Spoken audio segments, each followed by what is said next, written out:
other in a very interesting circumstance, and it changes Victor's life forever. You know, he's introduced to opportunities that he never would have had. He's introduced to a life that he's never really seen before, and so at the beginning it's kind of like it's a very, very different world for Victor that he's used to, he's accustomed to. He's a 17-year-old kid who lives in Crown Point, and then all of a sudden his life is always forever changed once he meets us.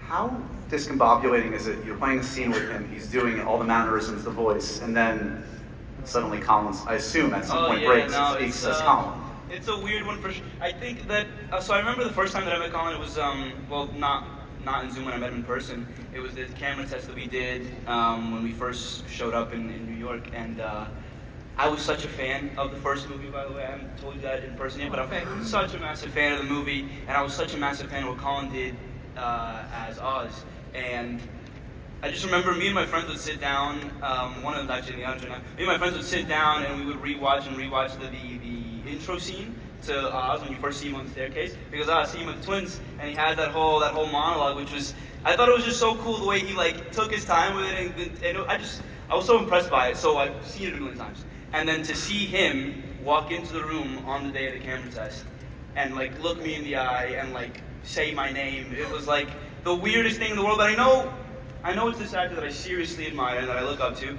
but it's not the face that I'm looking at, and nor is it the voice or any of it, and not even the body. He also felt bigger than what I would have imagined, taller. I was wondering if that. Never mind. I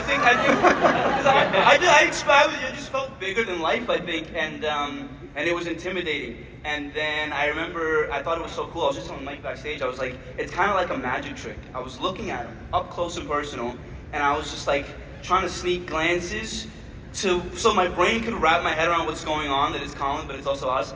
And I just found myself like laughing for about an hour and a half, like to myself quietly. Like Colin would say something in character, like as Oz, and I would just kind of like giggle and like have a good time. And I realized that everyone on the set was kind of giggling. And then I started getting scared. I was like, I have to like cry and stuff soon in front of this guy. Like I'm so it's so cool to me that I'm not gonna be able to separate myself and actually do like the job I was hired to do. So that became kind of scary, and then I kind of like I figured it out. I got rid of that fear, but or that kind of joy. But yeah, it was an odd thing at first. You get used to it once you're around Oz enough. I remember during this camera test, Renzi came up to me, sidled up to me, and was like, "He's pretty scary."